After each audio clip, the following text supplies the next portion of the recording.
พี่น้องอันนี้แม่น้องหุ้มก็จะได้แต่งกินเนาะแต่งย่างนี่อืมโอ้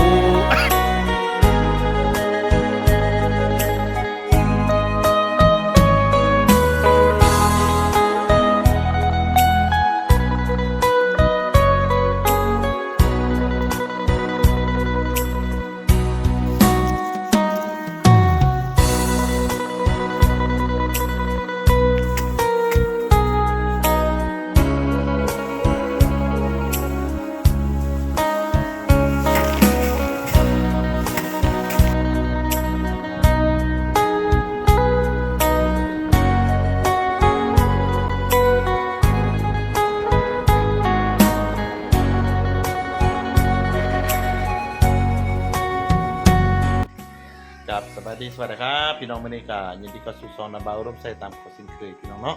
สวัสดีนาบาวร่มไส้ก็สิเอาภาพบรรยากาศดีๆมาฝากตอนนั้นประทานนี่ก็คือเอาภาพจากบ้านน้องหุ่มเนาะเป็นอะไรการเคลื่อนไหวของน้องหุ่มหลายคนก็ที่คิดฮอดคิดถึงตาม FC เพิ่นอะไรสงครามมานาบาวร่มไส้ก็บ่ได้อัปเดตให้พี่น้องได้เบิ่งได้พอนํกันเนาะวันนี้นัดปลาทุกไส้ก็จะอัปเดตเงินน้องหุ้มการไปการมาการมีผู้ใหญ่ใจดีมาซัพพอร์ตมาช่วยเหลือเพิ่นเป็นอะไรมาได้ก็เอากับติดตามไปพร้อมกันเนาะว่าเพิ่นเฮ็ดได้นั่นก็ไปติดตามกันเด้อพี่น้องไปจังได๋ไปพร้อมกันนะให้กำลังใจน้องเนาะมิดเอ้พอได้คลิปนี่พี่น้องบ้านน้องหุ้มน้องดาวกับปูทางแล้วเด้อมีทางยางเข้าไปไกลเฮือนไกลบ้านแล้วเด้อพี่น้องฮอดเฮือนฮอดบ้านเนาะนี่อันนั้นก็สิเป็นเฮือนน้องดาวขึ้นนี่หั่นเนาะต่างแต่ว่ามีทางผู้ยางมาฮอดแล้วบ่มีขี้ตมบ่มีขี้ฝุ่นตึมแล้วพี่น้องอันนี้เนาะบ่ดมใส่ก็สิพาพี่น้องเฮาไปอัปเดตบ้านของน้องหุ่มเนาะจะเป็นจังได๋นั่นก็เฮาก็ไปติดตามพร้อมกันเนาะพี่น้องเนาะนี่อันนี้ก็สิเป็นทรายเนาะเป็นทรายของน้องหุ่มเนาะเพราะว่ามาปะอยู่พี่เนาะเพราะว่ามันไกลทางรถเนาะขึ้นบ่ได้พุ่นอยู่พุ่นเนาะขึ้นบ่ได้เนาะทางน้อยเด้เนาะพี่น้องปะไอ้นี่จะเป็นได้เป้เมื่อพี่น้องเนาะเป้เมื่อฮอดพุ่นเนาะเวลาเฮ็ดก็จะได้เป้เนาะบ่ได้เป้ก็มันลำบากเนาะแต่ว่าผมมีทางลอยที่เมื่อใดพี่น้องนี่ขึ้นสั้นคอยแบบนี้พี่น้องเนาะนี่พี่น้องอันนี้ก็สิเป็นเฮือนของน้องหุ่มเนาะเพิ่นก็จะได้ก่อพื้นเรียบร้อยแล้วเนาะนี่เพราะว่าดินบล็อกนี่ได้ก่อ2ซ้อนเนาะก่อคนเดียวก็จะบ่อยู่เนาะคนนึงเนาะอันนี้พี่น้องแต่ว่าเสียดายบ่ได้อัปเดตนับตอนที่เพิ่นยกขึ้นเนาะเพราะว่าบ่ดมใส่ก็ข้าวเบียกไปเบียกก็บ่ได้อยู่นำเพิ่นเด้เนาะถือว่าได้มารีวิวชุดนี้เนาะก็ทั้งหมดมีอยู่11เนาะ11เสาเนาะกว้างนี่ก็ประมาณอยู่ที่6x7มั้ง6x8เนาะน้อยๆเนาะ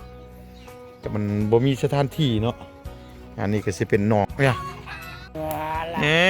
พี่น้องเขามาย้ายมาอยู่พี่เนาะมาอยู่สุดป่าแคมป่าแคมดงแล้วนี่เนาะอันนี้ก็สิย้ายจากบนเก่ามาบ่ใหม่พี่น้องเนาะอันนี้ก็สิเป็นสไตล์เดิมคือเก่าบ่เปลี่ยนสีไปทางใดเนาะอันนี้ก็สิเป็นทางหน้าอันนี้ก็สิเป็นเฮือนแม่ย่าเนาะแม่ย่าของหูมันเองเนาะพี่น้องเนาะนี่ทางนี้จะเป็นป่าเป็นดงเลยพี่น้องเนาะคุณเนาะเป็นป่าเป็นดงอยู่ติดแคมป์ป่าเนาะอันนี้จะเป็นตังสัวข้าวเนาะตังสัวข้าวเพราะว่าหลังจากที่ว่าแล้วเนาะหลังจากที่เฮ็ดแล้วก็สิได้ย้ายไปอยู่หม้องเก่าหม้องที่กำลังตั้งเดี๋ยวนี้เนาะพี่น้องเนาะพี่น้องอันนี้ค่ำแล้วเนาะอันนี้ก็สิเป็นน้องชายของน้องเนาะอันนี้ก็สิเป็นแม่เพิ่นโอ้ยายมาอยู่พี่แล้วเนาะอันนั้นก็สิเป็น น้องสาวเพิ่นเนาะอืมสบายดีสบายดี เออนี่อันนี้เป็นน้องสาวเพิ่นได้นี่ใหญ่แล้วเด้นี่โอ้ใหญ่กว่าผู้เป็นเอื้อยอ่าอันนี้ผู้เป็นแม่เนาะกินข้าวแล้วบ่กินแล้วบ่บ่กินเถอะเฮ็ดหยังกินบัดนี้ตำแจ่วอ๋อได้อยู่พี่ดีใจบ่ อยู่พี่ย่านนะบ่ย่านนะบ่ย่านเนาะอ๋ออันนี้เป็นเมนงุ่มเนาะเพิ่นว่าอยู่พี่บ่ย่านเนาะบ่ลืองูหลังจากแล้วเพิ่นก็จะไปอยู่พุ่นเนาะพี่น้องแน่บ่ได้กินหยังเนาะสิได้บ่ได้อันนี้อยู่ทางนอกเนาะทางในก็มีไฟฟ้าแล้วเนาะต่อทางน้ำมันเงินแม่ย่าเพิ่นเข้ามาเนาะพี่น้องอันนี้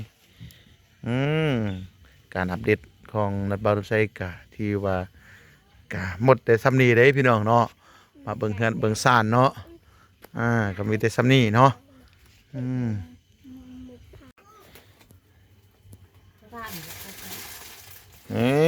พี่น้องอันนี้แม่น้องหุ้มก็จะได้แต่งกินเนาะแต่งหยังนี่ทู อันนี้มันไม่ยังยวกพี่น้องกกยวกโอ้เฮ็ดอันนี้ก็ได้กินผมมีหยังกินก็เลยว่าเอากกยวกมาครั้งแรกในชีวิตที่ว่ามาเห็นนี่บาร์ไซก็เป็นพอขมูละลาเด้บ่ได้เคยกินเด้นี่โอ้บ่มีหยังกินเอายวกกกยวกอยู่ป่าเด้พ่น้องเอากกยวกอยู่ป่ามาสู้กันกินสู้น้องของน้องหุ้มกินนี่อันนี้แล้วก็มีน้องทรายมันอีกผู้หนึ่งพี่น้องอันนี้สิเป็นวันดังไฟวันแต่งครบครัวกินอันนี้บนวางน้ำเนาะนี่อันนี้หมกยังนี่โอ้ปลาเต้อันนี้ก็คือกันเนาะนี่พี่น้องอันนี้สไตล์เดียวกับเพื่อนเก่าเนาะโอ้แต่ว่ามันจะแคบเลยเนาะอันนี้สิเป็นบอยู่แต่มันแคบอันแหละเนาะพี่น้องก็สีประมาณนี้เนาะอันนี้เพิ่นสิบนเป็นแต่งกบกินอยู่พี่กับสิไก่นำน้อยนึงเนาะไฟไก่ได้ต่อนำแม่ยาเพิ่นมาใส่ชั่วข้าวเนาะแต่ว่าเฮือนอยู่ลุ่มก็ได้ต่อนำพอเท่าแม่เท่ามันมาเนาะ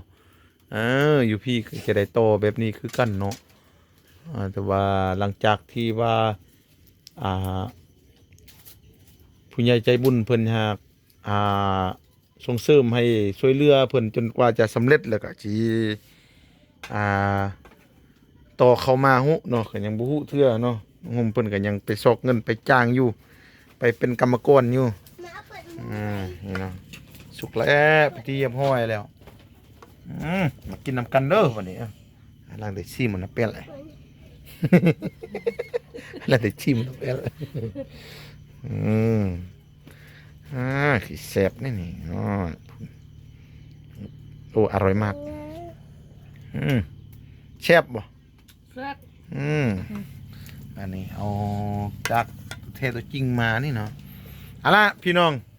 จะว่าการรีวิวของนัดบาวดมไส้กับรีวิวเพื่อนน้องหุ่มกับมดได้ซ้ำนี้เนาะหลังจากเพื่อนเก่าเพื่อนไม่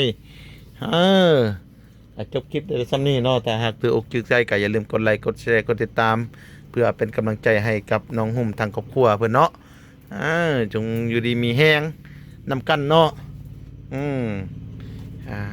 ถ้าเถื่อนาหากมีบรรยากาศดีๆหลังจากที่เฮ็ดมาแล้วก็นอตบาร์นไซก็สิอัปเดตขึ้นลงตื้มเนาะพี่น้องเนาะจนกว่าจะสำเร็จเสร็จสิ้นกันเนาะพี่น้องเนาะสุดท้ายนี้นอตบาร์นไซขอกล่าวคำว่าสบายดีครับพี่น้องพ่อในคลิปต่อไปเนาะ